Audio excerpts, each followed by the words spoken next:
Studio कोलस। काहे इतना भाव खा रहे हो जादू जी?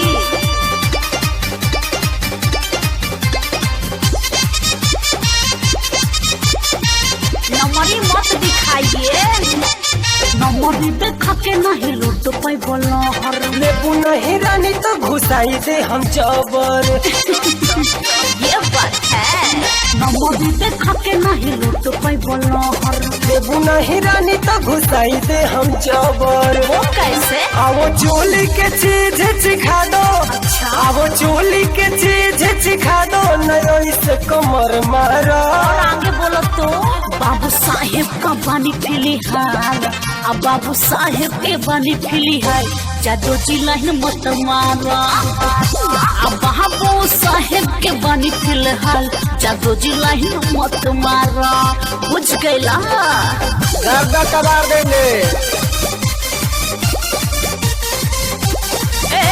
उधर कैसे करते हो जी? तनी पजरवा सटिए ना। हमसे बोलो ना, वो लड़की लोग से मत लड़ो। हाँ तनी आइए जरिया। हाँ।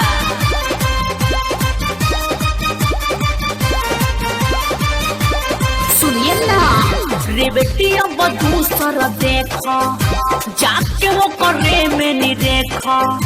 टाइम तू करना वेस्ट, मिली हमरों से बेस्ट। आई समझ में? आज भर काम चलावो, अगला दिन दोसर पटा लेवे। आज के दिन तू ही बतावो, दोसरों पे कहाँ से ला दे। रानी छुए दया अपन गाल, रानी छुए दया अपन गाल, से तू हमके न कर।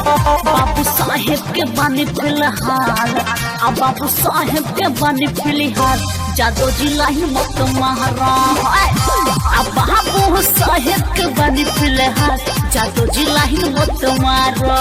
मत मारिए।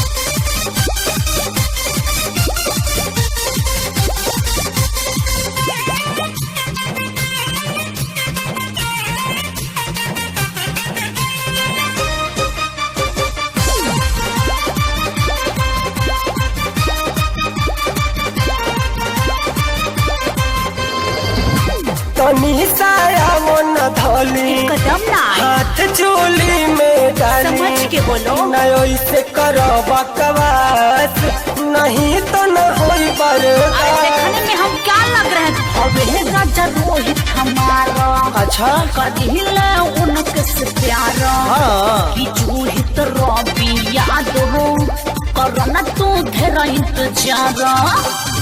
की बात कहे ले ओ जनोबी, कहे बतिया डबलू राज, नहीं से तू आँख मारा। बाबू साहेब के बानी फिलहाल, अब बाबू साहेब का बानी फिलहाल, जादू जी लाइन मत मारा। अब बाबू साहेब के बानी फिलहाल, जादू जी लाइन मत मारा।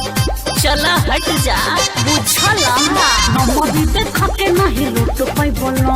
अच्छा नहीं रानी तो घुसाई दे हम जबर। आवो चोली के चीज सिखा दो, आवो चोली के चीज सिखा दो, नहीं से कमर मारा। बाबू साहेब का बानी फिलहाल, अब बाबू साहेब के बानी फिलहाल, जादू जी लाइन मत मारा। आवो ना। अब बाबू साहेब के बानी फिलहाल, जादू जी लाइन मत मारा। बुझ गईला? स्टूडियो कोलस।